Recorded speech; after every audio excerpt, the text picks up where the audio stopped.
I invested 7,000 Rand in Easy Properties around 2 years ago.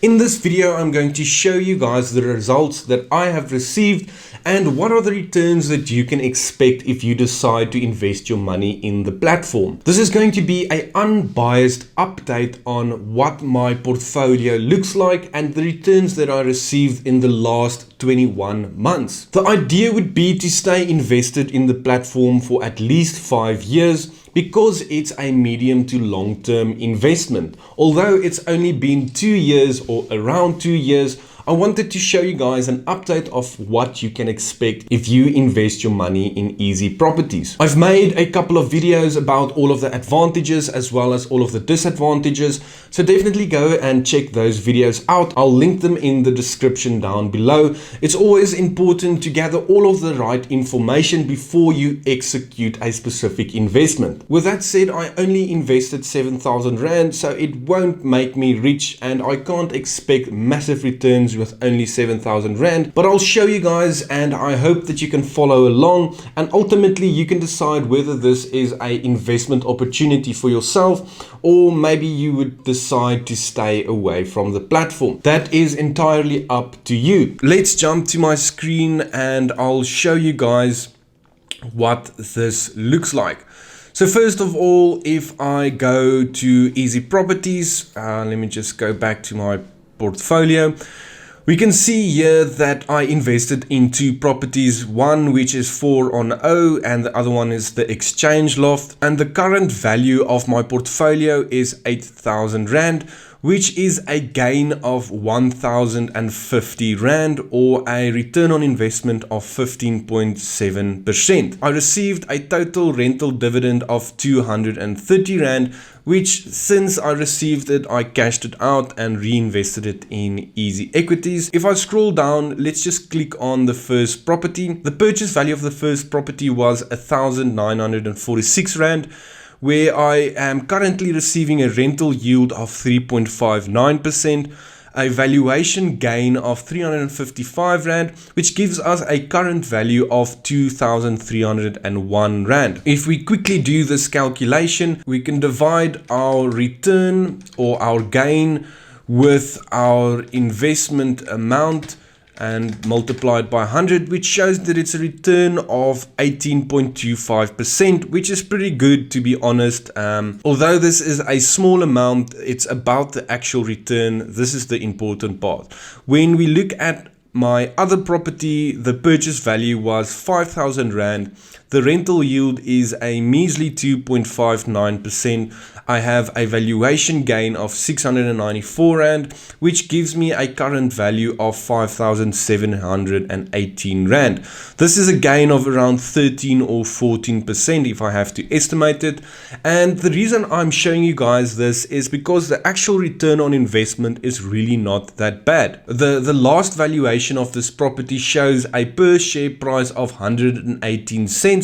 So if I wanted to sell this shares of this property, meaning I want to cash out of my investment, I would have to sell it for 118 cents per share, and I'll show you guys the auction process later on. The problem that I have with this is if I click on the property financials, we can see that the property projects a net rental yield of 6.7%, and currently I am only receiving a 3.59%. So that's literally half the investment return that I expected. There's obviously a lot of factors that we have to take into consideration, like maintenance, vacancies is a big one, and of course interest rate increases. This is a major player in the property game.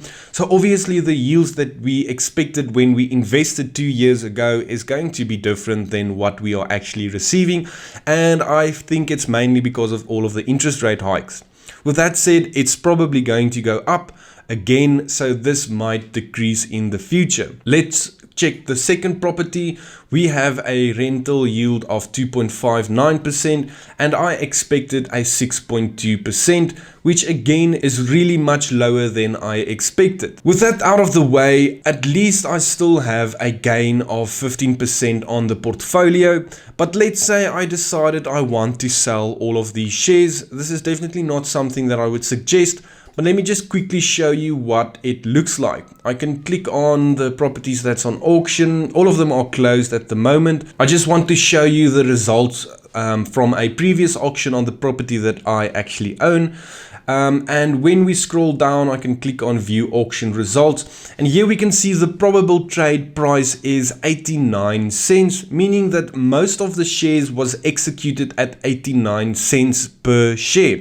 Like I showed you guys, if I just go back, the last valuation on the property, which actually includes the valuation gain over here, shows that the per share price for one of these shares is 118 cents, and those shares were actually sold for 89 cents, meaning that person took quite a big of a loss.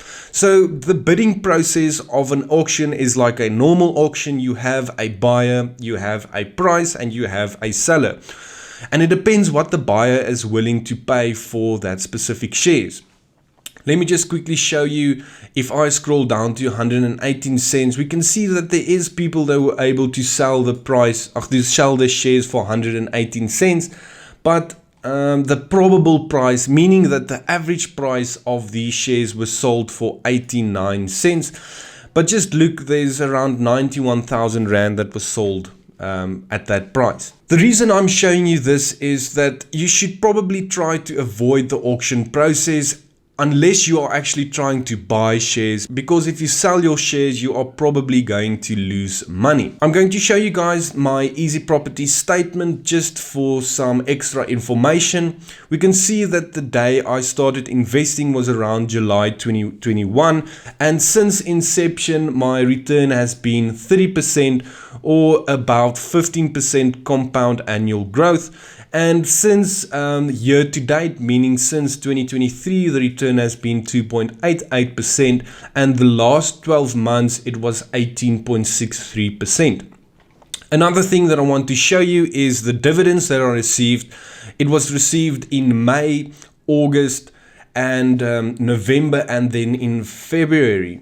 So the first dividend was 27 Rand, then it was 78 Rand, then suddenly it dropped to 37 Rand, and then it rose to 119 Rand. The reason I'm showing you this is because the results that we can expect is definitely different from what is advertised. It's difficult to predict what the return is that you can expect. Obviously, with any investment, there is some risk. So the returns or the dividends is quite unstable, and because there's a lot of factors involved, it obviously makes sense. But I mean, this is just something to take into consideration at the end of the day. I think that's basically it that I wanted to show you guys. Obviously, this is just a quick update on how my investment portfolio has performed. It really hasn't done too bad. I'm not sure if I would continue to invest money in the platform. At the end of the day, it's all about liquidity and access to your capital, and whether you can actually receive a good return or not. If you are interested in investing in the platform, definitely go and check out the videos that I made on YouTube. There's a lot of content about Easy Properties. Some other creators made some pretty good content as well. So make sure to check that out before you kind of just jump into the investment without the right knowledge. With that said, guys, I really do hope this helped you in some way, and I'll see you in the next video.